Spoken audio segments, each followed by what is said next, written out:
திருச்சிற்றம்பலம். நம பார்வதீபதையே அரஹர மகாதேவா. தென்னாடுடைய சிவனே போற்றி, எந்நாட்டவர்க்கும் இறைவா போற்றி. எல்லாம் அல்ல இறைவன் திருவடியை என்னுடைய மன மொழி மெய்களால் போற்றி படுகின்றேன்.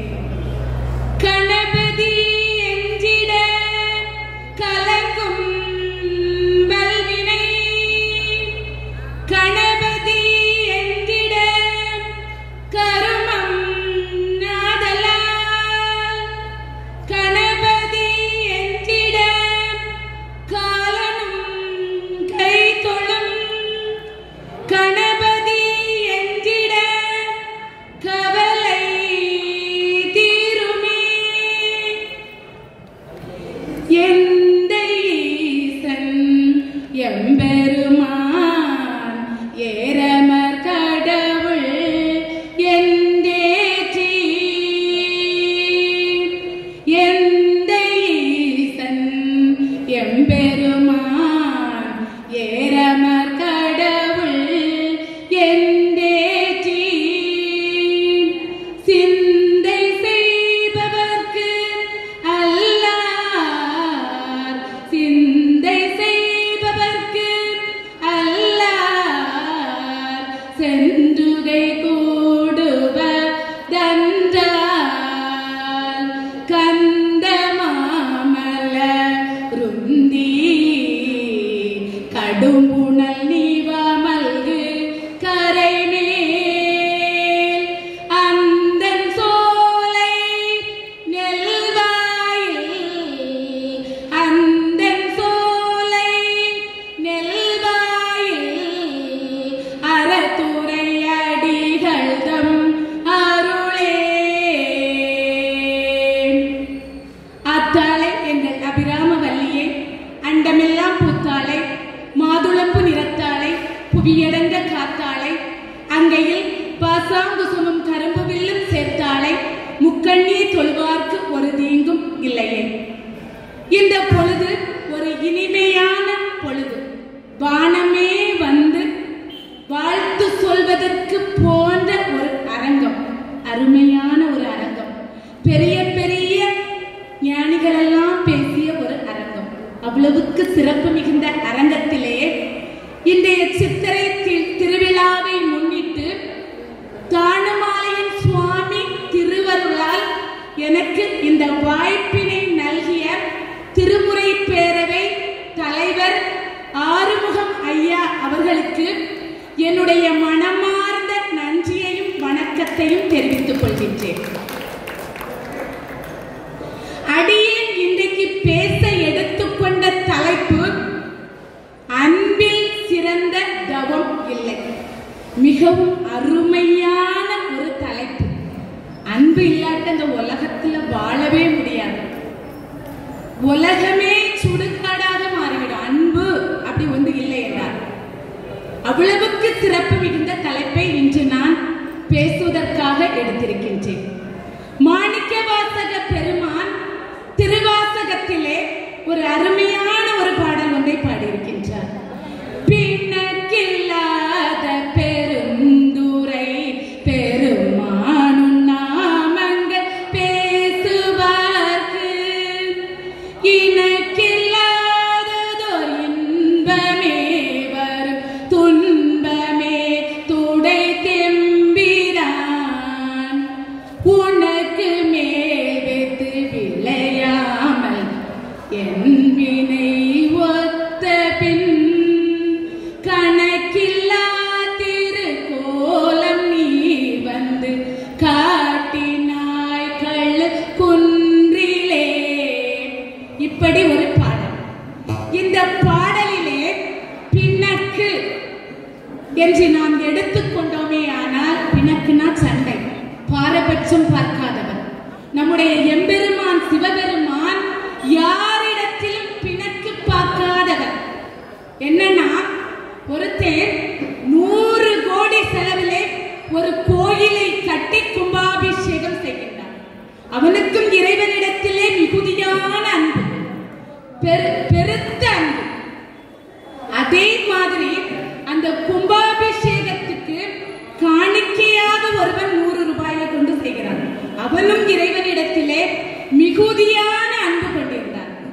இவன் 100 கோடிக்கு கோயில் கட்டி கும்பாபிஷேகம் பண்ணிருக்கின்றான் என்று சொல்லி நம்முடைய எம்பெருமான் சிவபெருமான் அவனுக்கு கூடுதலாக ஒரு அருளையும், இவன் 100 ரூபாய் காணிக்கை வைத்திருக்கின்றான் என்று சொல்லி இவனுக்கு குறைவான ஒரு அருளையும் வழங்குகின்றாரா என்று சொன்னால் கிடையாது. பாரபட்சம் பார்க்காதவர் தான் நம்முடைய எம்பெருமான் சிவபெருமான். எல்லோரிடத்திலும் ஒரே விதமான அன்பை காட்டுகின்ற பெருமான். இந்த அகில உலகத்தை படைத்து காத்து ரட்சித்து அருளக்கூடிய நம்முடைய எம்பெருமான் சிவபெருமான் ஒரே மாதிரியான அருளை தான் அனைவருக்கும் கொடுப்பார். அவ்வளவுக்கு சிறப்பு. இன்னும் பார்த்தீர்கள் என்றால் நம்முடைய தமிழன் உயிர்களை எல்லாம் 2ஆக பிரித்தான். ஒன்று உயர்திணை, மற்றொன்று அக்ரிணை. உயர்திணை என்றால் பேசக்கூடிய உயிரினங்கள் எல்லாவற்றையும் உயர்திணையிலே கொண்டு போய் நம்முடைய தமிழன் வைத்தான். அக்ரிணை தாழ்வு அல்லாத திணை, அக்ரிணை அப்படின்னு சொன்னான். கற்றவர் விளங்கும் கற்பக கனியே, கரையில்லா கருணைமா கடலே அப்படின்னு நம்ம படிச்சிருக்கோம். கல்லாதவர்களை பார்த்து நீ கல்லாதவன் அப்படின்னு சொன்னாக்கி அவனுடைய மனம் எப்படி நோகும். ஒருவன் ரொம்ப வசதியா இருப்பான், திடீர்னு அவனுடைய வசதி வாய்ப்புகளை எல்லாம் இழந்து அப்படியே தாழ்ந்த நிலைக்கு போவான். அவன்கிட்ட போய் சொன்னாக்கி நீ ரொம்ப வசதியா இருந்து தாழ்ந்த நிலைக்கு போயிட்டா அப்படின்னு சொன்னா அவனுடைய மனம் எப்படி நோகும். அதனால தான் நம்முடைய தமிழன் உயிர்கள் இருக்கின்ற பொருளை எல்லாம் உயர்திணையிலே கொண்டு போய் வைத்தான். இந்த அக்ரிணையை உயர்வு இல்லாத திணை அப்படின்னு சொன்னா நம்முடைய தமிழன் அவ்வளவுக்கு சிறப்பு மிகுந்ததுதான் இந்த உயிர்களை பிரித்து காட்டியிருக்கின்றான். அடுத்து அன்பு. அன்பு என்றால் என்ன நம்மளுக்கு தெரியுமா? பிறரிடம் காட்டுவது அன்பு அப்படின்னு நம்ம சொல்லுவோம். அதிலேயும் தமிழ்ல மிக அருமையான ஒரு வரி உண்டு. என்ன அப்படின்னு பாத்தீங்கன்னா, அன்புக்கு நார் என்ற இணையான ஒரு சொல்லும் இருக்கின்றதாம். அதே மாதிரி பசை என்று அன்பை சொல்லுவார்களாம். பசை அதற்கு சொல்லி நம்ம என்ன நாறு பசை எல்லாம் எப்படி அன்புக்கு இணையாக வரும் அப்படின்னு நம்ம நினைக்கலாம். சிந்திக்க வேண்டிய ஒரு விஷயம். அன்பு அதாவது நார் என்றால் சிதறி கிடக்கக்கூடிய மலர்களை எல்லாம் ஒன்று சேர்த்து கட்டுவது நார். அதுதான் அன்பு அப்படின்னு சொல்லுவோம். அடுத்து வெவ்வேறு இடத்தில் பிரிந்து கிடப்பதை சேர்த்து ஒட்டுவது பசை. சிதறி கிடக்கும் மலர்களை ஒன்று சேர்த்து மாலையா நாம் நாரிலை வைத்து கட்டுகின்றோம். அன்பும் அப்படிதான். சிதறி கிடப்பதை எல்லாம் ஒன்று சேர்ப்பது அன்பு, பிரிந்து கிடப்பதெல்லாம் ஒன்று சேர்ப்பது அன்பு. இவ்வளவு அருமையா நம்முடைய தமிழன் அழகாக வடிவமைத்து கூறியிருக்கின்றார். இன்னும் பாத்தீங்கன்னா, தில்லை அம்பல நடராஜா செழுமை நாதனே பரமேசா அல்லல் தீர்த்தாண்டவா பாபா செழுமையான மறந்தா தில்லை அம்பல நடராஜா செழுமை நாதனே பரமேசா. நடராஜருடைய திருவுருவத்தை இங்கே அரங்கத்திலே இருக்கக்கூடிய அனைவரும் கண்முன்னே கொண்டு வாருங்கள். அவருடைய வடிவம் எவ்வளவு அழகாக இருக்கும். அபிஷேக நேரத்தில் எல்லாம் அவருடைய வடிவத்தை நாம் பார்க்கின்ற போது அப்படியே கண்களை விரித்து விரித்து பார்ப்போம். உண்மையா நான் அப்படிதான் பார்ப்பேன். ஏன்னா நான் 4 கண் வச்சிருக்கேன். அதனால நான் கண்களை நன்கு விரித்து நடராஜர் அபிஷேகம் திருவுருவம் அவ்வளவு ஒரு அழகு எப்படி இருக்கின்றது. அந்த திருவுருவமானது ஓங்கார சொரூபத்தை உணர்த்தும் விதமாக இருக்கின்றது. நம்ம நாட்டில் உள்ளவெல்லாம் அதை மதிக்கிறதே இல்லை. நான் ஒரு கோயில்ல பார்த்தேன், எனக்கு ரொம்ப கஷ்டமாக இருந்த ஒரு செயல். நடராஜருடைய திருவுருவ சிலையை பூஜைக்கென்று வைக்காமல் அப்படியே லாட்டில் போட்டு வச்சிருந்தாங்க. அது பார்க்கும்போது கொஞ்சம் கஷ்டமா இருக்கு. அப்புறம் கொஞ்சம் பேர் சொல்லி அதை எடுத்து பூஜைக்குரிய இடத்துல வச்சுட்டாங்க. அது சிறப்பு, அவ்வளவுக்கு சிறப்பு. இந்த நடராஜருடைய சிலையை ஆஸ்திரேலியா போன்ற நாடுகளில் எங்கே வைத்திருக்கின்றார்கள் தெரியுமா? அறிவியல் ஆராய்ச்சி மையத்தில் வாயிலே வைத்திருக்கின்றார்கள். அவர்கள் என்ன சொல்லுகிறார்கள்? நடராஜ பெருமானுடைய திருவுருவத்தை ஆராய்ச்சி செய்து அதற்கான முழு பொருளை இன்னும் கண்டுபிடிக்கவில்லை.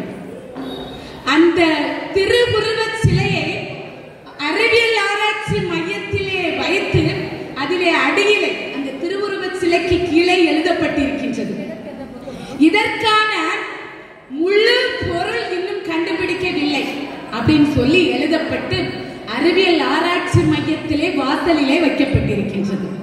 ஆனா நம்ம நாட்டில் உள்ளவன் தங்கம் வைரம் கைடுரியெல்லாம் பதிச்சு நச்சிலை என்று பெட்டிக்குள்ளே அடைத்து வைத்து கடத்தி செல்கின்றான். கேட்டா என்ன சொல்றா தெரியுமா? தென்னாடுடைய சிவனே போற்றி எந்நாட்டவர்க்கும் இறைவா அப்படின்னு சொல்றான். அவர் எல்லா நாட்டுக்கும் இறைவர், அதனால நாங்க எடுத்துட்டு போறோம், எங்களுக்கு உரிமையானவர், அதனால எடுத்துட்டு போறோம் அப்படின்னு சொல்றான். அவ்வளவுக்கு. இன்னும் பாத்தீங்கன்னா இந்த மேகங்கள் மழையை தாங்களே வைத்துக் கொள்வதில்லை, நதிகள் தண்ணீரை தாங்களே வைத்துக் கொள்வதில்லை, மரங்கள் கனிகளை தாங்களே வைத்துக் கொள்வதில்லை. இருப்பதை பகிர்ந்து கொடுப்பதுதான் இயற்கையின் அம்சம். அத மாதிரிதான் நம்முடைய எம்பெருமான் சிவபெருமானும் அவருடைய அன்பை நாம் அன்பு செலுத்துகின்ற போது அவருடைய அன்பை நமக்கு தருகின்றார். அவ்வளவுக்கு சிறப்பு. இந்த உலகத்தில் வாழ்கின்ற ஒவ்வொரு மனிதனும் இறைவனுடைய தனிப்பெரும் கருணையை பெற்று உய்ய வேண்டும் என்ற ஒரே காரணத்திற்காகத்தான் இந்த அருளாளர்களுடைய வாழ்க்கை வரலாற்றையும் தெய்வங்களுடைய வாழ்க்கை வரலாற்றையும் நமக்கு உதாரணமாகவும் எடுத்துக்காட்டாகவும் தந்தாங்க. அந்த வரலாறுகளை எல்லாம் நாம் படிப்பது மட்டுமல்லாமல் இப்படி ஒரு அரங்கத்தை அமைத்து அதிலே வைத்து எல்லோருக்கும் கேட்கும்படியாக நாம் சொல்லிக் கொண்டிருக்கின்றோம். ஆங்காங்கே நின்று கேட்டுக்கொண்டே இருப்பாங்க. லட்சுமி பாட்டி கூட இன்னும் வரல, வீட்டுல இருந்து கேட்டுட்டு இருப்பாங்கன்னு நினைக்கிறேன். வாங்க பாட்டின்னு கூப்பிட்டேன், பாரேமா நாங்க வீட்டுல இருந்து கேட்டுட்டு இருப்பாங்க. நிறைய பேர் சுசீந்திரத்துல தெரிஞ்சவங்க இருக்கிறாங்க. எல்லோரும் வீட்டுல இருந்து கேட்டுட்டு இருப்பாங்க. நாளைக்கு என்கிட்ட சொல்லுவாங்க, அம்மாடி நல்லா பேசினாது அப்படின்னு சொல்லுவாங்க. அவ்வளவுக்கு சிறப்பு. இன்னும் பாத்தீங்கன்னா பேச போனாயோ சாக போனாயோ என்பது பழமொழி. அதற்கு இணங்க மலரும் மனமும் இன்றியமையாதது போல, வாழ்வுக்கு ஒழுக்கம் இன்றியமையாதது போல, பேச்சுக்கு அன்பு இன்றியமையாததான். நாம பகைவரிடம் பேசும்போது கூட அன்பாக பேச வேண்டுமா? அப்பந்தான் அவன் நம்ம இவ்வளவு கெடுதல் செய்த பிறமோ எவ்வளவு அன்பா பேசுறானேன்னு சொல்லிட்டு அவனுடைய பகை குறைப்பான். எவ்வளவுக்கு சிறப்பு பாருங்க அன்புக்கு. இந்த அன்பில் சிறந்த தவம் இல்லை அப்படின்னு பாரதியார் கூட பாடி இருக்கின்றார். இன்னும் பாத்தீங்கன்னா நம்முடைய சைவ சமயத்தின் முதல் குருவாக இருக்கக்கூடிய நந்திய பெருமான் என்ன பண்றாருன்னா ஸ்ரீ சைலமலையில அவதாரம் பண்றாரு. இவருடைய தந்தையார் சிலாதன முனிவர், தாயார் சித்ரவதியார். இவர் ஒரு சமயம் பஞ்சாக்னிக்கு மத்தியில இருந்து தவம் செய்கிறார். பஞ்சாக்னி அப்படின்னு எடுத்துக்கொண்டோமே ஆனால் ராகம், காமம், வெகுளி, சடம், தீபனம் அப்படின்னு சொல்லுவாங்க. இன்னொரு அர்த்தம் இருக்கின்றது. பஞ்சாக்னி என்று சொன்னால் 4 திசைகளும் 4 தீக்குண்டமா. சூரியன் ஒரு அக்னி. அந்த அதுக்கு நடுவில் இருந்து நம்முடைய நந்திய பெருமான் 100 ஆண்டு காலம் எம்பெருமான் சிவபெருமானை நோக்கி தவம் இருக்கின்றார். எப்படி? ஓம் நமச்சிவாய, ஓம் நமச்சிவாய,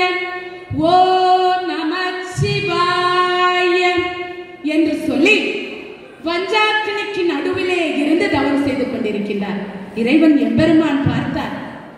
கருணை கடலாச்சே, பிறை சூடியவராச்சே, முக்கண் உடை மூலவராச்சே, அவர் வந்து காட்சி கொடுக்கின்றார். நம்முடைய நந்தியம் பெருமானுக்கு உனக்கு என்ன வரம் வேண்டுமோ கேள் அப்படின்னு சொல்றாரு. இவர் கேட்கிறாரு நந்தியம் பெருமான். நாமளா இருந்தா என்ன கேட்போம்? சுவாமி, என்னோட வீட்டுல இருக்கவங்க எல்லாரும் ரொம்ப நல்லா இருக்கணும், என் வீட்டுக்காருக்கு தொழில் நல்லா நடக்கணும், என் பிள்ளை நல்லா படிக்கணும், என் பிள்ளைக்கு ஒரு நல்ல வேலை கிடைக்கணும் அப்படின்னு சொல்லி கேட்போம் சாமிகிட்ட. உண்மையானது. நம்ம மனித ஜென்மம் எடுத்திருக்கின்றதே அப்படித்தான். நம்முடைய பூர்வ ஜென்மத்தோட பலனை அனுபவிப்பதற்காகத்தான் இந்த ஜென்மத்திலே நாம் பிறவி எடுத்து வந்திருக்கின்றோம். இறைவனிடத்திலே நாம் சுயநலமாகத்தான் கேட்போம், நம்மளுக்கான விஷயங்களை தான் கேட்போம்.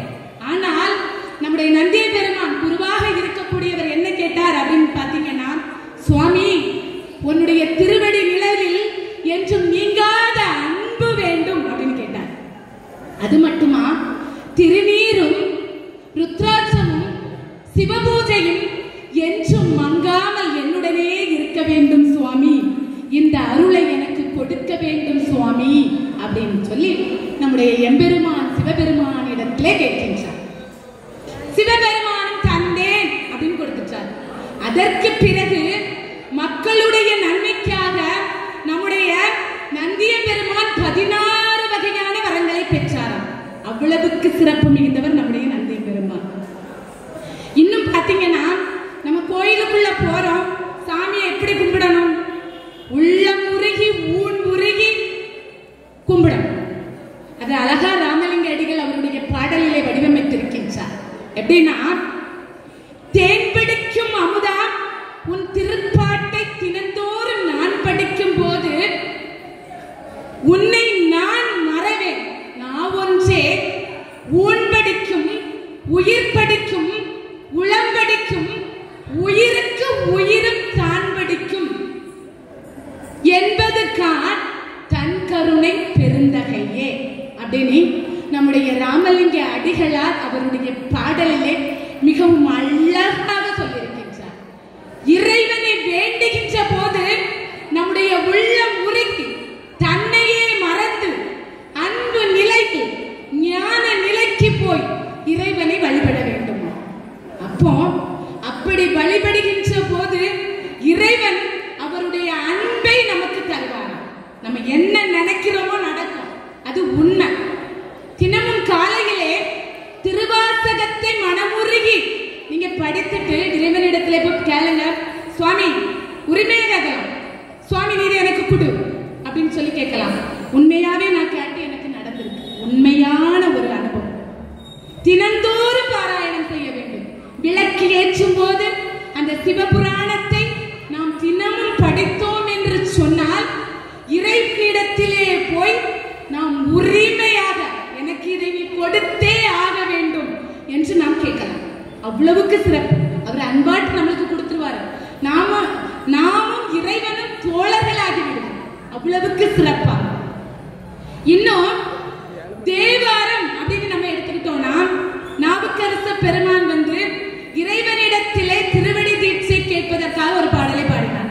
இறைவன் அவருடைய திருவடியை எடுத்து சென்னி மீது சூட்டி மகிழ்கின்றார். அப்ப நான் பாடுறார், நினைந்துருகும் நடியாரை நைய வைத்தார், நில்லாமை தீவினைகள் நீங்க வைத்தார், சினந்துருகும் கள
பூக்களை எல்லாம், தேன் பொருந்திய பூக்களை எல்லாம் ஒன்று சேர்த்து கட்டுவது ஆரம்.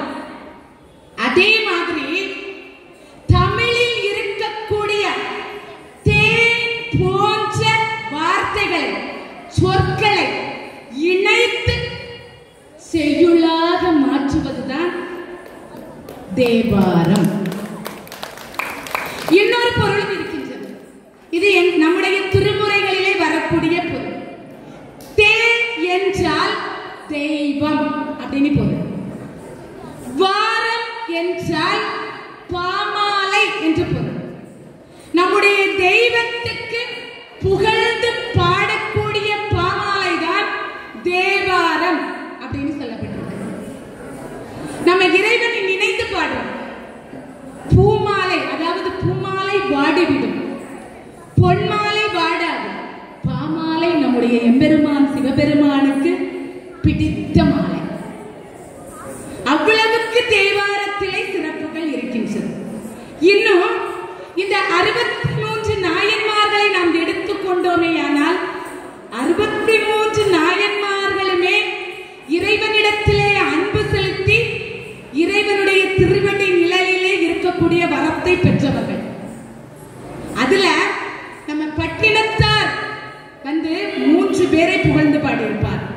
வாழால் மகபறிந்து ஊட்ட வல்லே நல்லல், மாது சொன்ன சூழால் இளமை துறக்க வல்லே நல்லல், தொண்டு செய்து நாளாரில் கண்ணிடந்து அப்ப வல்லே நல்லல், நான் சென்று இனி ஆளாவது எப்படியோ திருக்காலத்தின் அப்பருக்கு அப்படின்னு பாடியிருப்பார்.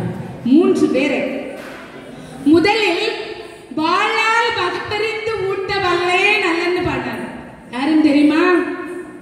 சிறுதொண்ட நாயனார். அவருக்கு பரஞ்சோதியார் என்ற ஒரு திருப்பெயரும் உண்டு. நரசிங்க முனையரையர் என்று சொல்லக்கூடிய மன்னரிடத்திலே என்ன பண்றாரு? போர் படை வீரராக பணியாற்றுகின்றார். நல்ல தோல் வலிமை மிக்கவர், நல்ல ஸ்ட்ராங் பாடி. போருக்கெல்லாம் போனார்னா அவர்தான் வெற்றி பெற்றுட்டு வருவார். ஏன்னா சிவபெருமானுடைய அருள் இவருக்கு முழுமையாக இருக்கின்றது. சிவபெருமானிடத்திலே அன்பும் காதலும் கொண்டவர். இவர் எந்த ஒரு போருக்கு சென்றாலும் இவர் தான் வெற்றி பெற்று வருவார். ஒரு நாள் மன்னர் கூப்பிட்டு கேட்கிறார், ஆமா என்னால முடியாத காரியத்தை எல்லாம் நீ எப்படியாவது செய்து வெற்றி பெற்று விட்டு வருகின்றாய், உனக்கு என்னதாங்கோ அப்படின்னு சொல்லி கேட்கிறார். அப்பந்தான் அந்த எம்பெருமான் சிவபெருமானுடைய அருள் எனக்கு பரிபூரணமாக இருக்கின்றது அப்படின்னு அவருடைய படை வீரர்கள் நம்முடைய மன்னரிடத்திலே சொல்லுகின்றார். அப்படியா? இவ்வளவு நாள் ஒரு சிவபெருமானையா நான் கொலைக்களத்துக்கு அனுப்பினேன், இன்று முதல் அவர் அங்கு செல்லக்கூடாது, திருச்செங்காட்டங்குடிக்கு போகட்டும், அங்கே சென்று சிவபணியை செய்யட்டும் என்று உத்தரவிடுகின்றார். எவ்வளவு சிறப்பு பாருங்க. பொன்னும் பொருளும் கொடுத்து அவரை திருச்செங்காட்டங்குடிக்கு அனுப்பி வைக்கின்றார். இவர் போறார். போய் அங்க என்ன செய்யலாம் அப்படின்னு யோசிக்கிறார். யோசிக்கும் போது அவருக்கு ஞாபகம் வருது, அடியார்களுக்கெல்லாம் அன்னதானம் இடலாம் என்று யோசிச்சு அன்னதானத்தை போட்டுக் கொண்டிருக்கிறார். ஒரு குறிக்கோளை வைத்திருந்தார். என்னன்னு பாத்தீங்கன்னா, ஒரு அடியாராவது உணவு உண்ட பின் தான் நான் உணவு உட்கொள்வேன் அப்படிங்கிற கொள்கையை மனசுல வச்சு வாழ்ந்துட்டு வர்றாங்க. தினமும் அடியார்கள் வந்துட்டு மன நிறைவா சாப்பிட்டு போறாங்க. ஒரு நாள் அடியார் வரல. இவருடைய மனைவி நல்ல ஒரு குணவதி, சந்தனம் அங்கே இவருடைய வீட்டு வேலைக்காரர். இவர் இந்த அம்மா ரொம்ப நல்ல குணவதி. இவர்களுக்கு ஒரு மகன் சீராளன் என்று சொல்லக்கூடிய மகன். நல்லபடியா வாழ்ந்துட்டு வராங்க. ஒரு நாள் அடியார் சாப்பிட வரல. நான் வெளியே போய் அடியாரை பார்த்துட்டு வரேன், நீ உணவெல்லாம் தயார் பண்ணி வைன்னு சொல்லிட்டு ஐயா வெளியே போயிட்டார். வெளியே போய் அடியார்களை சுற்றி சுற்றி தேடுறார். ஒருத்தரும் கடல. நம்ம எம்பெருமான் சிவபெருமான் இவருடைய புகழை இந்த உலகுக்கு நிலைநிறுத்த வேண்டும் என்று சொல்லி என்ன பண்ணாரு? கபாலி வேடத்திலே வருகின்றார். எப்படி இருக்கு தெரியுமா? நல்ல 6 அடி உயரம், அப்படியே மண்டை கோட்டை கழுத்தை போட்டு கையிலே சூலாயுதத்தை ஏந்தி கொண்டு அப்படியே வருகின்றார். எவ்வளவு சிறப்பு பாருங்க. இவருடைய புகழை இந்த உலகத்துக்கு தெரிவிக்கணும், இவரை சோதிக்க வேண்டும் அப்படின்னு சொல்லி வீட்டுக்கு வர்றார். இவர் வீட்டுல எல்லா அம்மா இருக்கிறாங்க, ஓடி வந்து பாக்குறாங்க. ஐயா வணக்கம் ஐயா, வாங்க வாங்க அப்படின்னு மரியாதையா கூப்பிடுறாங்க. உன்னுடைய கணவனார் திருதொண்டர் இல்லையா அப்படின்னு சொல்லி கேட்கிறாங்க. இல்லன்னு மனைவியார் தனித்திருக்கக்கூடிய, அதாவது பெண்கள் தனித்திருக்கக்கூடிய வீட்டுக்குள் நான் போக மாட்டேன். உன்னுடைய கணவனாரே அந்த கோயில் பக்கத்தில் இருக்கக்கூடிய மரத்தடியில் நான் இருக்கின்றேன், என்னை வந்து பார்க்க சொல் என்று சொல்லிவிட்டு போயிட்டார். மரத்தடியில போய் உட்கார்ந்துருக்காரு. கணவனாரை வந்து பார்க்கிறார். பார்த்துட்டு கேட்கிறார், யாராவது வந்தாங்களாமா அப்படின்னு சொல்லி கேட்கிறாரு. அம்மா ஒருத்தங்க வந்தாங்க சுவாமி, அந்த மரத்தடியில உட்கார்ந்து இருக்கின்றாரெல்லாம், போய் கூட்டிட்டு வாங்கன்னு சொன்னோன்னு போறாரு. போய் கூப்பிட போறாரு. ஐயா எங்களுடைய வீட்டுக்கு நீங்கள் உணவருந்த வர வேண்டும் ஐயா அப்படின்னு சொல்லி கூப்பிடுறாரு. இவரு சொல்றாரு, இல்ல வேண்டாம் அப்படின்னு சொல்றாரு. இல்லை ஐயா, கண்டிப்பாக எங்கள் வீட்டுக்கு நீங்கள் உணவருந்த வேண்டும் அப்படின்னு சொல்லி மனமுருகி கூப்பிடுறாரு. அவருக்கு சிறுதொண்டர் என்ற பெயர் வந்த காரணம் என்னன்னு தெரியுமா? அவர் அப்படியே ரொம்ப சிறுமையா எளிமையா இருப்பாரு. யார் அடியார்களை பார்த்தாலும் அப்படியே குனிந்து விடுவார். அப்படியே குனிந்து வணங்கி அவருடைய தாழ்மையினால் அவருக்கு சிறுதொண்டர்னு பேர் வந்தார். அவர் கூப்பிடுறாரு, நம்ம கபால் அடியாரை கூப்பிடுறாரு. அவர் சொல்றாரு, 6 மாசத்துக்கு ஒரு தடவை உணவு உட்கொள்கின்றவர். என்னுடைய உணவுக்கு நிறைய விதிமுறைகள் எல்லாம் உண்டு. நீ அதையெல்லாம் செய்து தருவதாக இருந்தால் மட்டும் உன்னிடத்திலே நான் உணவருந்த வருகின்றேன் என்று சொல்லுகின்றார்.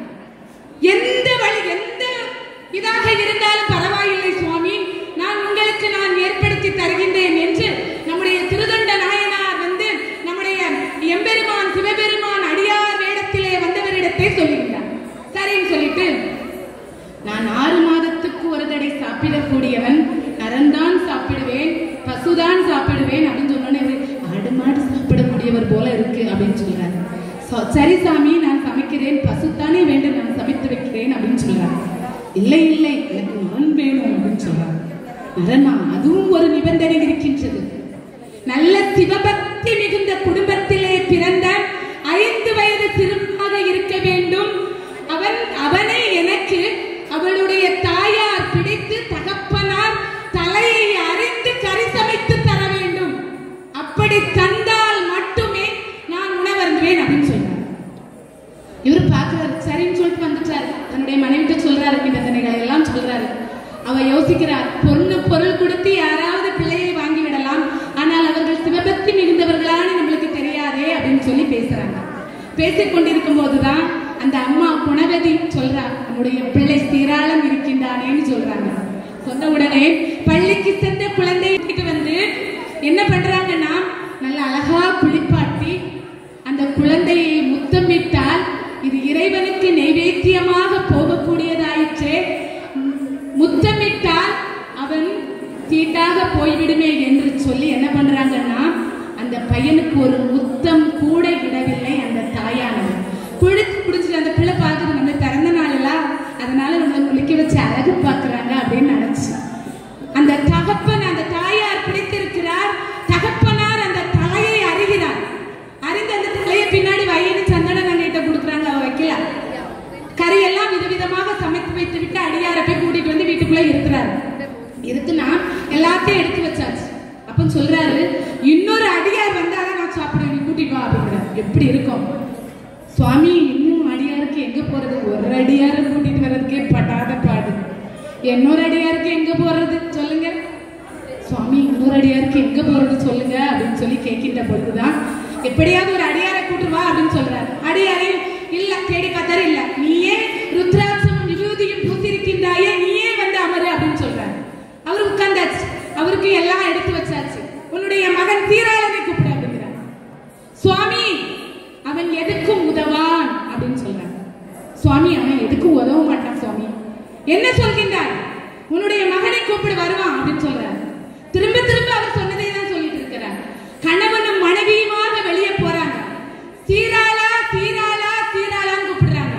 நம் வீட்டுக்கு வந்திருக்கின்ற அடியார் உன்னுடைய முகத்தை பார்த்தால் தான் உணவு அருந்துவாராம். நீ வா சீராளா சீராளா சீராளா என்று அழைக்கின்றார்கள். அப்படியே காலையிலே வகுப்புக்கு அனுப்பிய குழந்தை அந்த முகம் வாடாமல், கண்ணில் மை தெளியாமல் அப்படியே அம்மா அப்பான்னு ஓடி வருகின்றது. கட்டி அணைத்து அப்படியே தாயானவள் தூக்கி கொண்டு வீட்டுக்குள்ள வந்து பார்க்கிறார். அங்கே இலையிலே வைத்திருந்த கறி சமையல்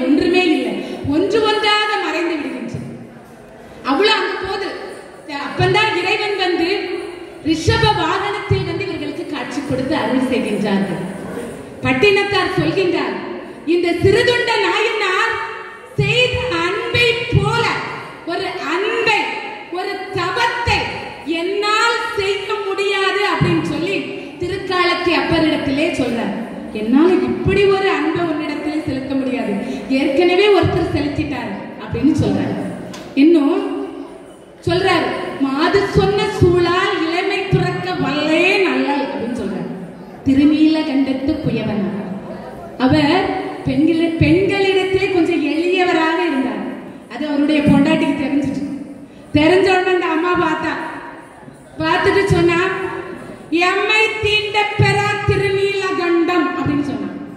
திருநீலகண்டத்தின் மீது சத்தியமிட்ட காரணத்தினால இந்த திருநீலகண்டத்து குயவனார் அவருடைய இளமை முழுவதையும் என்ன பண்ணார்னா அவருடைய மனைவியை தொடாமலே வாழ்ந்து கழிச்சார். அதற்கு இறைவன் வந்து இவர்களுக்கு அருள் கொடுத்து அவர்கள் இழந்த இளமையை இவர்களுக்கு திருப்பி கொடுத்தார். இந்த திருநீலகண்டத்து குயவனார் செய்த அன்பு போல, அவருடைய இளமையை துறந்தது போல, இப்படி ஒரு அன்பையும் தவத்தையும் என்னால் செய்ய முடியாது அப்படின்னு பட்டினத்தார் சொல்லுகின்றார் இந்த பாடலில். அடுத்து சொல்றார், வாழால் மகவறிந்து ஊட்ட வல்லே நல்லல், மாது சொன்ன சூழால் இளமை துறக்க வல்லே நல்லல், தொண்டு செய்து நாளாரில் கண்ணிடந்து அப்ப வல்லே நல்லல். கண்ணப்ப நாயனார சொல்றார். கண்ணப்ப நாயனாருடைய பக்தி, அவருடைய அன்பு எவ்வளவு சிறந்ததுன்னு நமக்கு தெரியும். அவர் அவருடைய கண்ணையே புடுங்கி வைத்தார். வச்சது மட்டுமா, அடுத்த கண்ணிலே ரத்த வருது பாக்குறாரு, அடுத்த கண்ணையும் புடுங்குறாரு. அப்பந்தான் இறைவன் அவருடைய கையை பிடித்து தடுத்து ஆட்கொண்டு அருள்கிறார். பாருங்க எவ்வளவுக்கு சிறப்பு பாருங்க.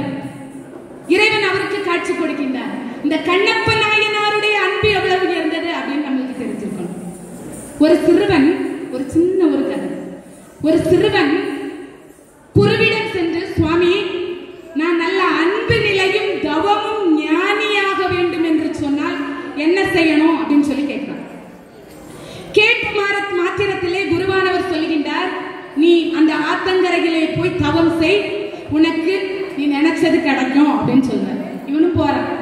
போனவே தவம் இருக்க ஆரம்பிச்சிட்டான். என்னைக்கு தினமும் 16 வயசுல ஒரு பிள்ளை என்ன செய்யணும்னா குடத்தை எடுத்துட்டு தண்ணி எடுக்க வருது. அந்த பிள்ளை வருது, தண்ணி எடுக்க வருது.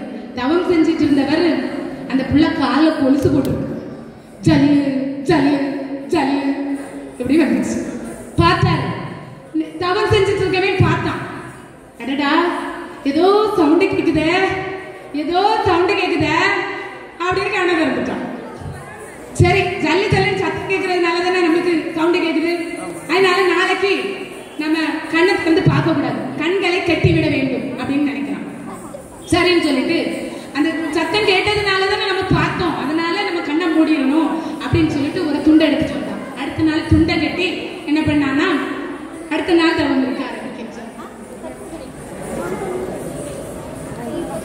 தவம் இருக்க ஆரம்பிக்கின்றான்.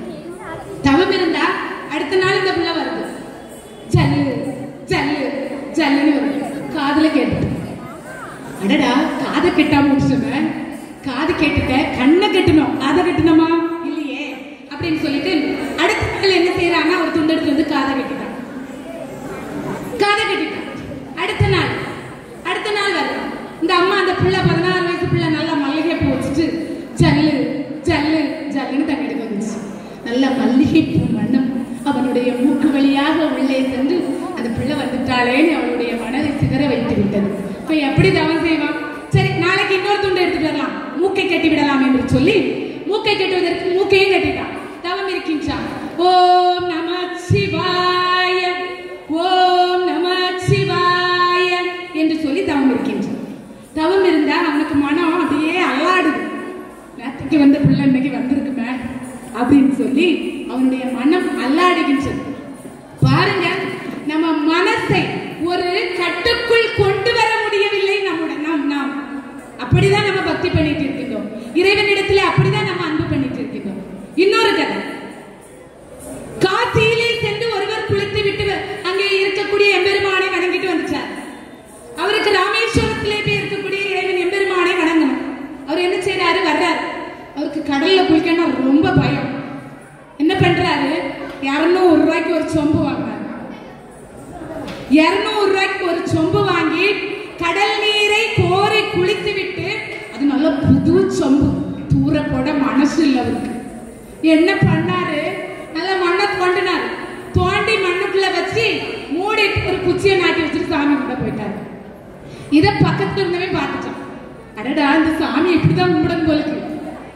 சொம்பு வச்சு சொம்ப குழி தோண்டி உள்ள வச்சு குச்சி வச்சுதான் கும்பிடணும் போலுக்கு அப்படின்னு நினைச்சிட்டான். அவன் ஒரு சொம்பை வாங்கிட்டு வந்து குழிய தோண்டி உள்ள வச்சு குச்சியை வச்சு மூடிட்டு போயிட்டான். சாமியை கும்பிட்டு வச்சுட்டு போயிட்டான். இவரு உள்ள போய் சாமி கும்பிட்டு வெளியே வரதுக்குள்ளே இங்க 200 குச்சி நாட்டப்பட்டிருக்கின்றது. இவருக்கு சொம்பை எடுக்கணும், எதுன்னு தெரியல. இப்படி இருக்கின்றது. 6 மாசத்துக்கு 1 மாசத்துக்கு ஒருக்க இப்படிதான் இறைவனை வணங்க வேண்டும், இப்படிதான் வணங்க வேண்டும். அது கிடையவே கிடையாது. இறைவனை வணங்குவதற்கு ஒரே ஒரு தவம் தான் அன்பு. அன்பு என்று சொல்லக்கூடிய தவத்தை இறைவனிடத்திலே வைக்கின்ற போது இறைவன் நமக்கு அருளை தருவார். அவ்வளவுக்கு சிறப்பு. அதை நாம புரிந்து கொள்ள வேண்டும். இன்னும் ஒரு விஷயம், இந்த மேடையிலே வாரியார் சுவாமிகள், மங்கையர்க்கரசி தேவியார்லாம் பேசியிருக்காங்க. எனக்கு ரொம்ப பெருமையா இருக்கிறது. இந்த மேடையில எனக்கும் ஒரு வாய்ப்பு கிடைத்து நானும் பேசிக் கொண்டிருக்கின்றேன். எல்லோருமே வாழ்த்துவார்கள், நீயும் நல்ல நிலைமைக்கு வர வேண்டும், என்னும் ஒரு உயர்ந்த இடத்துக்கு வர வேண்டும் என்று. இந்த சுசீந்திரத்திலே நிறைய பேருக்கு தெரியும், எல்லா பெரியவர்களுமே என்னை வாழ்த்துவார்கள். உண்மையாட்டு சொல்றேன், இந்த மேடையிலே நான் இருந்து பேசுவதை மிகவும் நிறைவாக எண்ணுகின்றேன். நம்முடைய வாரியார் சுவாமி கூட இங்கே பேசியிருக்கின்றார். ஒரு சமயம் அவர் ஒரு மேடையிலே பேசுகின்ற பொழுது ஒரு அழகான ஒரு மாலையை அணிந்து பேசிக்கொண்டிருந்தார். அப்போ அந்த ஊரிலே மிகவும் செல்வந்தராக இருந்த ஒருவர் என்ன பண்ணாரு அப்படின்னு பாத்தீங்கன்னா, வாரியார் சுவாமி மீது இருந்த அன்பு நிமித்தத்தின் காரணமாக அவருக்கு ஒரு அழகான ரோஜா பூ மாலையை வாங்கிட்டு வந்தார். வாங்கிட்டு வந்து உள்ளே போறாரு. அங்கே அவர் வந்து முன்னாடியே ஒரு மாலை போட்டிருக்காரு. அந்த மாலையை போட்டுட்டு பேசுனதை பார்த்த உடனே, அடடா, இந்த மாலையை சாமிக்கு போட முடியாமல் ஆகிவிட்டதே என்று ரொம்ப வருத்தப்பட்டு மடியிலே வச்சுட்டு அவர் பேசுனதை கேட்டுட்டே இருந்தாராம். இதை நம்முடைய வாரியார் சுவாமி பார்த்திருக்காரு. பார்த்துட்டு எப்படியாவது இந்த மாலையை வாங்கி கழுத்தில் போட வேண்டும் என்று சொல்லி அவர் என்ன பண்ணாரு பாத்தீங்கன்னா, அவர் பேசுகின்ற பொழுதெல்லாம் கூட்டத்திலே இருப்பவர்களிடம் ஒவ்வொரு கேள்விகள் கேட்பது வழக்கமாக கொண்டிருந்தார். அப்பதான் அவர் கேட்கிறார், நம்முடைய எம்பெருமான் முருகப்பெருமானுடைய தகப்பனார் பெயர் என்ன அப்படின்னு ஒரு கேள்வியை எழுப்புகின்றார். முன்னாடி நிறைய சிறுவர்கள் எல்லாம் அமர்ந்திருப்பார்களாம் அவருடைய பேச்சை கேட்பதற்கு. அப்போ ஒரு சிறுவன் அன்னைக்குதான் திருவிளையாடல் பிராணம் படத்தை பார்த்துட்டு வந்தானா. அதுல சிவகுமார் வந்து முருகர் வேடமும் சிவாஜி வந்து சிவபெருமான் வேடமும் போட்டிருந்தது அவனுடைய நினைவுக்கு வருகின்றது. இவன் எழுப்பி உடனே டக்குன்னு சாமிகிட்ட சொன்னான், சாமி சிவாஜி அப்படின்னா. சாமி பார்க்கிறார். அவர் அந்த பையனை அப்படியே மேடைக்கு கூப்பிட்டு என்ன பண்ணாருன்னா, அவருடைய கழுத்தில் இருந்த மாலையை எடுத்து அவனுக்கு அணிவித்து அவர் அதற்கு விளக்கம் கொடுக்கின்றார். எப்படின்னா, நம் நாட்டுக்கு சுதந்திரம் வாங்கி தந்தது யாரு? காந்தி. நாம எல்லாரும் எப்படி சொல்றோம்? காந்திஜி அப்படின்னு சொல்றோம். நம்முடைய நாட்டுக்கு முதல் பிரதமர் யாரு? நேரு. அவரை நம்ம எப்படி சொல்றோம்? நேருஜி அப்படின்னு சொல்றோம். நம்முடைய முருகப்பெருமானின் தகப்பனார் பேர் என்ன? சிவா. அவன் ஜி போட்டு சிவாஜி அப்படின்னு சொல்லியிருக்கான் அப்படின்னு நம்முடைய வாரியார் சுவாமி. அவருடைய தவறாக இருந்தாலும் அந்த தவறை மறைமுகமாக அவன் செய்தது தவறில்லை என்று உணர்த்தி சுட்டிக்காட்டி அந்த மாலையை அவனுக்கு அணிவித்து கௌரவப்படுத்தி அனுப்பி இருக்கின்றார். மாலையை கழட்டி போட்டுட்டார். அங்க பாக்குறாரு, அவர் மடியில மாலையை வச்சுட்டு இருக்காரு. திரும்ப அந்த மாலையை கொண்டு வந்து போடுங்கன்னு சொல்றாரு. அப்புறமா அந்த மாலையை எடுத்து போடுறாரு. இவர் இந்த பெரியவர் வந்து வாரியார் சுவாமியின் மீது வைத்த அன்பு அவ்வளவு. அவர் வைத்த அன்பு, அவர் கொண்டு வந்த மாலையை சாமிக்கு போட்டு அழகு பார்க்கும் அளவுக்கு அவர் நடந்து கொண்டார் என்று சொன்னால் அந்த தெய்வம் எவ்வளவு உயர்ந்தவர் அப்படிங்கறத நாம தெரிந்து கொள்ள வேண்டும்.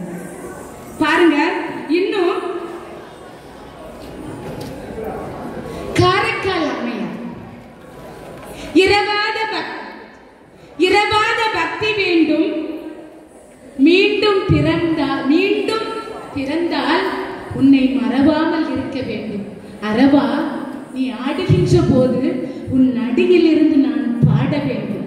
இந்த காரைக்கால் அம்மையார் அவ்வளவு பக்தி கொண்டவர். அம்மையாரிடத்துல கைலாயத்துக்கு நடந்து செல்கின்ற போது கைலாயம் முழுவதும் லிங்கமாக காட்சி அளித்ததாம். அதனால காலால் நடந்து சென்றால் நம்முடைய எம்பெருமான் சிவபெருமானை மிதித்து விடுவோம் என்று சொல்லி பேய் ரூபம் கொண்டு தலைகீழாக நடந்து சென்ற ஒரு அம்மையார் இந்த உலகத்துக்கும் பெண்களால் ஒரு எம்பெருமான் சிவபெருமானுக்கே தாயாக முடியும் என்பதை உணர்த்தி காட்டிய ஒரு அம்மையார் என்று சொன்னால் அது நம்முடைய காரைக்கால் அம்மையார் தான். அவ்வளவுக்கு சிறப்பு. அவருடைய வரலாறை எல்லாம் சொன்னால் சொல்லிக் கொண்டே போகலாம். அவ்வளவுக்கு நிரம்பி வழிந்து இருக்கின்றது. இன்னும் ஒன்றை மட்டும் சொல்லிக் கொண்டு முடித்துக் கொள்கின்றேன். அன்பும் சிவமும் இரண்டென்பார் அறிவில்லார், அன்பே சிவமாவது ஆறும் அறிகில்லார், அன்பே சிவமாவது ஆறும் அறிந்த பின் அன்பே சிவமாய் அமர்ந்திருந்தாரே. அன்பு வேறு, சிவம் வேறு. அப்படி சொல்றவங்க முட்டாள்கள், பைத்தியம் அப்படின்னு திருமூலர் சொல்றாரு. எல்லாமே ஒண்ணுதான். சிவம் என்றாலே அன்புதான் அப்படின்னு சொல்றாரு. ஒரு இடத்திலே அன்பு கலந்து பேச வேண்டும். அன்பில்லாத இருந்தா அந்த குடும்பமே சீரழிந்துவிடும். இப்போதெல்லாம் கணவன் மனைவியிடத்திலே அன்பு அப்படிங்கிறது இல்லாமலே போகிவிட்டது. சத்தியவான் சாவித்திரியோட அன்பு எவ்வளவு உயர்ந்தது தெரியுமா? சத்தியவானுடைய உயிரையே யமலோகத்தில் இருந்து யமதர்ம ராஜாவிடம் இருந்து மீட்டு கொண்டு வந்தாள் சாவித்திரி. அவளுடைய அன்பு அவ்வளவு உயர்ந்தது. யமதர்ம ராஜாவிடமே போரிட்டாளாம், வாதம் செய்தாள். சுவாமி, நான் இந்த உலகத்தில் என்னுடைய கற்பு நெறி தவறாமல் பிள்ளை பேரு பெற்றெடுக்க வேண்டும், அந்த வரத்தை கொடுன்னு கேட்டாங்க சாமிட்ட. நம்முடைய அம்பாளிடத்திலும் எம்பெருமான் வைத்தியநாதரிடத்திலும் அதீதமான பக்தி கொண்டவர், ரொம்ப பக்தி. அவருடைய அருள் நவராத்திரி விரதங்கள் எல்லாம் இருந்தாராம். இருந்துதான் அவ அவளுடைய கணவனாருடைய உயிரை மீட்டெடுத்தாராம். இறைவன் யமதர்ம ராஜாவிடத்திலே வரம் ஏற்றினான். 3 வரம் கேட்டார். தன்னுடைய மாமனார் மாமியாருக்கு கண்ணு போயிடுச்சு, என்னுடைய மாமனார் மாமியாருக்கு கண்ணை கொடுன்னு கேட்டார், கொடுத்துச்சாரு. அடுத்து என்னுடைய அப்பாவுக்கு நான் ஒரே மகள், அவர்களுக்கு ஒரு ஆண் வாரிசை கொடுன்னு கேட்டார். அதற்கு பிறகு நான் கற்பு நெறி தவறாமல் பிள்ளை பெற்றெடுக்க வேண்டும், அதற்கு வரத்தை கொடுன்னு கேட்டார். அவரும் அவசரப்பட்டு கொடுத்துச்சார். கொடுத்தா இவ கேட்கிறார், சுவாமி நீங்கள் கொடுத்த வரம் பொய்த்ததுண்டா அப்படின்னு கேட்கிறார். இல்லையே, பொய்த்தது கிடையாதே அப்படின்னு அவர் சொல்றாரு. அப்போ என்னுடைய கணவனாருடைய உயிரை நீர் எடுத்தீர் என்று சொன்னால் நான் எப்படி கற்பு நெறி தவறாமல் குழந்தை பேர் பெற்றெடுக்க முடியும் அப்படின்னு கேட்கிறான். அப்பந்தான் சொல்றாரு, அம்மா உன்னுடைய பத்தினி பதி விரதைக்கு நான் கட்டுப்படுகின்றேன். பஞ்ச கன்னியர்களில் ஒருத்தியாம் சாவித்திரி.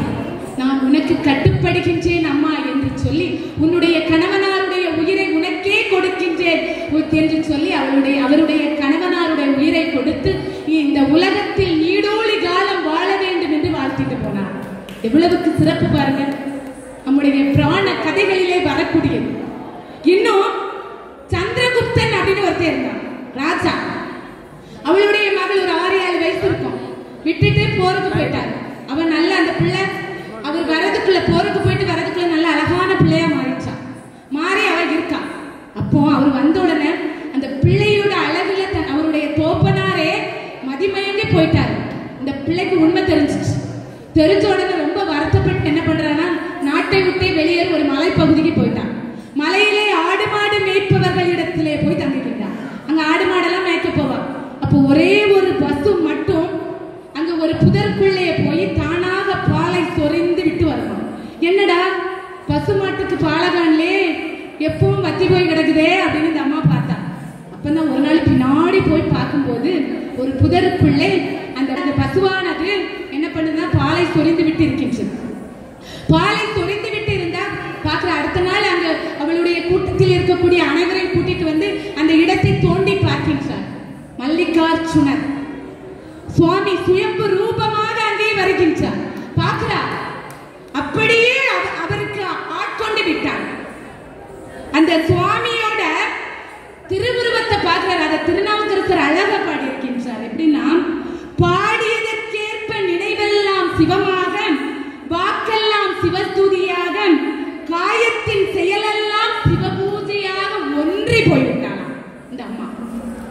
தினமும் மல்லிகை மாலையை தொடுத்துக் கொண்டு அந்த எம்பெருமான் சிவபெருமானுக்கு போட்டு அன்பு செய்வார். எம்பெருமான் சிவபெருமான் மல்லிகை மாலையாகவே அவளை மாற்றி ஏற்றுக்கொண்டாராம். எவ்வளவுக்கு சிறப்பு பாருங்க. ஒரே ஒரு விஷயம் தான் நடந்திருக்கின்றது. அன்பு என்று சொல்லக்கூடிய ஒன்று. அன்பு இருந்தால் இறைவனுடைய திருவடி நிழலிலே நமக்கு நீங்காத இடம் கிடைக்கும் அப்படிங்கிறது நம்முடைய பிராண கதைகள் எல்லாம் நமக்கு உணர்த்தி விதமாக அமைந்திருக்கின்றது. பெற்ற தாய்தனை மகன் மறந்தாலும், பிள்ளையை பெறும் தாய் மறந்தாலும், உச்ச தேகத்தை உயிர் மறந்தாலும், உயிரை மேவிய உடல் மறந்தாலும், கற்ற நெஞ்சகம் கலை மறந்தாலும், கண்கள் நின்று இமைப்பது மறந்தாலும், நற்றவத்துரு உள்ளிருந்து ஓங்கும் நமச்சிவாயத்தை நான் மறவேன். நம்ம நமச்சிவாயத்தை, நம்முடைய எம்பெருமானை நாம் மறவாமல் இருந்தோம் என்று சொன்னால் அவருடைய அன்பு நமக்கு பரிபூரணமாக கிடைக்கும். என்ன ஒரே ஒரு விஷயம், என்னுடைய வாழ்வில் நிகழ்ந்த ஒரு விஷயம், அதை நான் சொல்லணும். ஒரு 2-3 வாரத்துக்கு முன்னாடி நாங்க கொங்கு நாட்டு தலங்களுக்கு தல யாத்திரை மேற்கொண்டிருந்தோம். அங்க நான் போனேன். எனக்கு கொஞ்சம் உடல்நிலை சரியில்லாமல் ஆகிவிட்டது. உண்மையான அன்பை நான் அங்கே பார்த்தேன். அவங்க வந்திருக்காங்க, சித்தி தான். ஆனா என்னுடைய தாயின் உள்ளத்தை அவரிடத்திலே நான் பார்த்தேன். எனக்கு ரொம்ப முடியாம ஆயிடுச்சு. அப்படியே வெசர்த்து அப்படியே நான் ரொம்ப கஷ்டப்பட்டேன். என்னை அப்படியே தாங்கி பிடித்து என்னை அவ்வளவுக்கு கவனித்துக் கொண்டார்கள். அவரிடத்திலே அன்பு என்று சொல்லக்கூடிய தவத்தை நான் பார்த்தேன். அவங்க இங்க இருக்கிறாங்க, அன்னலட்சுமி சித்தி. அவ்வளவுக்கு எந்த ஒரு திருவாசக முற்றோதலுக்கு நான் சென்றாலும் அவ்வளவுக்கு கவனித்துக் கொள்வார்கள். பாடுகின்ற பொழுதெல்லாம் ரொம்ப ரொம்ப ரொம்ப நல்லா கவனிப்பாங்க. அவங்க என்னை விட எத்தனையோ வயசுக்கு பெரியவர்கள். அவர்கள் எனக்கு காத்து வீசணும் அவசியம் கிடையாது. விசர்க்கிறது இப்பதான் தண்ணி கொண்டு தந்துட்டு போனாங்க. அவ்வளவுக்கு சிறப்பு பாருங்க. எவ்வளவு அன்பு இருக்கின்றது. இந்த அன்பு என்று ஒன்று உலகத்திலே இருக்கின்றதுனாலதான் இந்த அரங்கமே இப்போது நிறைந்தது மாதிரி இருக்கிறது. பாருங்க, என்னுடைய அழைப்பை ஏற்று நிறைய வந்திருக்காங்க. என்னுடைய பேச்சை கேட்க வேண்டும் என்று சொல்லி என்னுடைய அன்புக்கு இணங்கி அவர்களுடைய அன்பை எனக்கு கொடுத்திருக்கின்றார்கள். எவ்வளவுக்கு சிறப்பு. நாம கோயிலுக்கு போறோம். சாம்பல் என்ற ஒன்று திருநீர் என்ற உயர்வை பெறுகின்றது. தண்ணீர், சாதாரண தண்ணீர் தீர்த்தம் என்ற உயர்வை பெறுகின்றது. சாதாரண சாதம் பிரசாதம் என்ற உயர்வை பெறுகின்றது. நாம கோயிலுக்குள்ள போறோம். எப்படி ஆகணும்? இறைவனிடத்திலே அன்பு என்று சொல்லக்கூடிய தவத்தை மிகுதியாக செலுத்தி நாம் மனிதன் என்ற உயர்வை பெற்று கோயிலுக்குள்ளே போயிட்டு வர்ற நாம் அந்த உயர்வை பெற்று வர வேண்டும். அவன் நிறைய வாங்கிச்சான், அவன் என்ன பகைச்சிச்சான், அவன் அதை என்ன செஞ்சிச்சான், அப்படிலாம் நினைக்க கூடாது. இறைவனை தொழுகின்ற நாம் எல்லாவற்றையும் விட்டு அன்பு என்று சொல்லக்கூடிய தவத்துக்குள்ளே போய் இறைவனை முழுமையாக ஏற்றுக்கொள்ள வேண்டும். அப்படி ஏற்றுக்கொண்டோம் என்று சொன்னால் இறைவன் நமக்கு எல்லா விதமான அருளையும் நல்குவார் என்று சொல்லி மீண்டும் நிறைய நேரமா வெயிட் பண்ணிட்டே இருக்கிறாங்க முடிக்கணும்னு சொல்லி என்று சொல்லி மீண்டும் ஒரு நல்ல நிகழ்வில் உங்களை சந்திக்கும் வரை உங்களிடமிருந்து விடைபெறுகின்றேன். நன்றி, வணக்கம்.